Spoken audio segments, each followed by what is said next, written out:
Hey, what's going on, everybody? This is D, and I have another movie review for you. It's actually been a while since I've did a movie review, but this is a film that I do really kind of want to talk a bit about, and that is The Pale Blue Eye. This movie stars Christian Bale, came out in 2022, and it's a Netflix original. And this movie is set in the 1830s, and it is about this guy named Augustus Landor, who is an investigator who's hired to try and solve some very kind of grisly murders that take place at this, I think it's like West Point Academy or something like that. And a young cadet who eventually goes on to become the world famous Edgar Allan Poe. He is kind of a helper, an assistant to Augustus as he tries to solve this case, and that's pretty much the gist of what the plot is. And this is a movie that it's one of those movies that when you hear all of the ingredients, it sounds like, okay, this has to be a pretty good movie.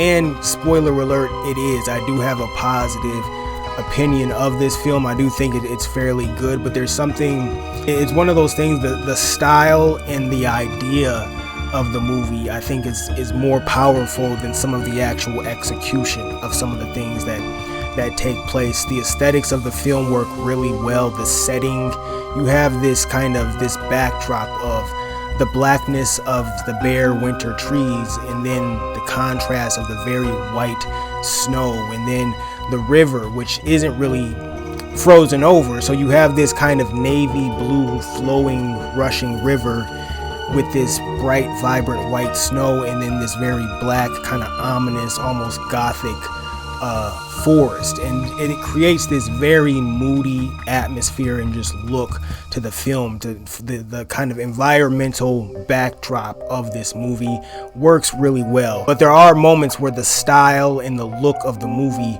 is more enthralling than some of the execution. There are things about this movie that don't really work too well, but the movie ends up bringing it back together at the end and kind of completing it and making some of the portions that seem kind of out of left field or kind of very fantastic or whatever, because again, kind of a spoiler alert, it does start to delve into the occult and things like that, and that wasn't necessarily expected from the beginning of the movie, which it is a murder mystery, so I guess there's mystery to it, so I didn't know that was going to happen. So it didn't necessarily do anything wrong there, but it does delve into the occult, which it starts to feel kind of out of left field, like it doesn't really belong in this movie for some reason. And I say that as somebody who never read the original book or story that this movie is based off of, so I will admit ignorance to some of this, to a lot of the material and everything. But it gets past the occult aspect in the ending of the movie, the last, I want to say maybe 10 minutes of the film. Very powerful, very strong, very effective, very revealing, and it brings a very kind of there is a certain level of closure that's brought to the film, though it is kind of a melancholy type of closure, but it does wrap everything up at the end well enough to say this is a good movie. And so great style, great kind of gothic, dark, wintry mood and style to this movie, but also great acting performances. Christian Bale does a really fantastic job here. And then the guy, I'm gonna pull up his name here because it's worth giving him his credit, because he really does stand out, because he's playing the most famous person in the whole movie. He's playing Edgar Allan Poe.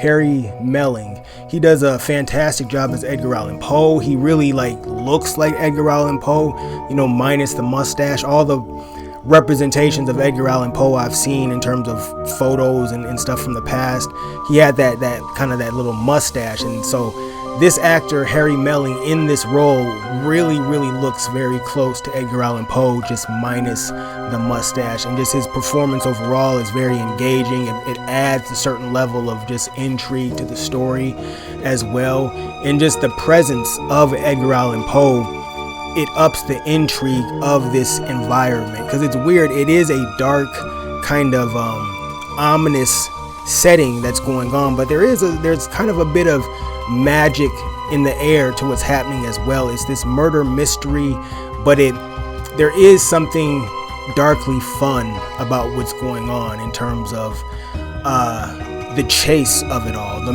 mystery of it all, this dark 1830s setting, the environment, the gothic nature, the look of everything. It really is a whole mood, as you know, people used to say. It's a whole mood, this movie is.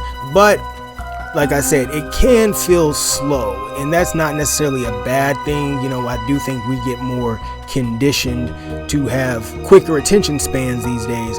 So this movie, maybe 20 years ago, this movie might not have felt slow at all. You know, it did feel long in parts, but the atmosphere and the presentation of it is so well done and so intriguing that you're able to, at least I was able to last through some of the portions that might have dragged a little bit. And you know, I was watching it late at night and stuff like that, so it could have just been me being sleepy and tired or whatever. But anyways, final verdict, I guess, The Pale Blue Eye, definitely worth a watch. I do highly recommend it if you're a fan of the dark murder mystery type stuff, if you like that kind of gothic era, just the way things looked during those, you know, the 1800s and that whole time period, then this will be something that I think you'll be able to enjoy. Aesthetically, it reminds me a lot of Sleepy Hollow.